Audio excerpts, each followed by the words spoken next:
Hello all, నేను మీ Rachana Srungavarapu. Welcome to federal Telangana. Pushpa 2 తొక్కిసలాట ఘటన ఎంత వివాదాస్పదమైన సంగతి అయిందో అందరికీ తెలిసిందే. ఆ తర్వాత గేమ్ చేంజర్ విషయంలో కూడా కొంత టికెట్ రేట్లు పెంచడము, కొంత ప్రేక్షకులు ఇబ్బంది పడే సమయాల్లో స్క్రీన్ షోలు వేయడం కూడా కొంత వివాదాస్పద చర్చ అయింది.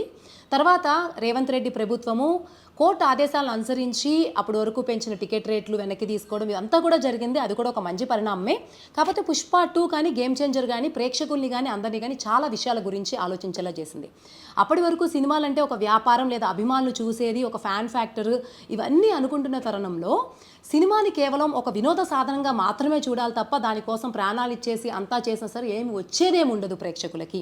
ప్రేక్షకులు కూడా తమ గురించి తాము ఫస్ట్ ప్రయారిటీ ఇచ్చుకోవాలి, తర్వాతే సినిమా స్టార్స్ అన్నటువంటి ఒక స్ట్రాంగ్ ఇంప్రెషన్ని, ఒక స్ట్రాంగ్ ఒపీనియన్ని మాత్రం ఈ 2 సినిమాలు, ముఖ్యంగా పుష్ప సినిమా ప్రజల్లోకి తీసుకువెళ్ళగలిగింది. అదే దీనివల్ల జరిగినటువంటి కొంత మంచి పరిణామం అనుకోవచ్చు.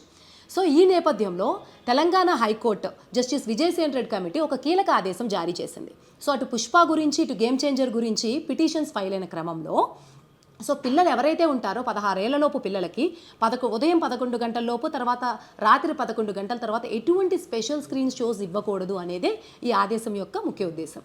ఈ కేసు తదుపరి విచారణ వచ్చేసి ఫిబ్రవరి 22కి వాయిదా పడింది. అయితే మనం పెద్దవాళ్ళమైనప్పటికీ మనం కూడా చాలాసార్లు సరైన నిద్ర లేకపోవడం వల్ల, లేకపోతే పని ఒత్తిడి వల్ల, వీటి వల్ల చాలా స్ట్రెస్ లెవెల్స్ని ఫేస్ చేస్తూ ఉంటాము. మన ఫిజికల్ మెంటల్ హెల్త్ ఎంతగానో ఎఫెక్ట్ అవుతాయి.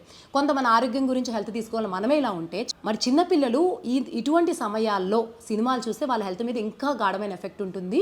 సో ఈ ఎఫెక్ట్ని కన్సిడరేషన్లోకి తీసుకునే ఈ జడ్జిమెంట్ ఇవ్వడం జరిగింది. సో ఈ పరిణామం గురించి, ఈ కోర్టు జడ్జిమెంట్ గురించి మీరేమనుకుంటున్నారో కమెంట్స్లో తెలియజేయండి. ఇది సైనింగ్ ఆఫ్ మీ రచన.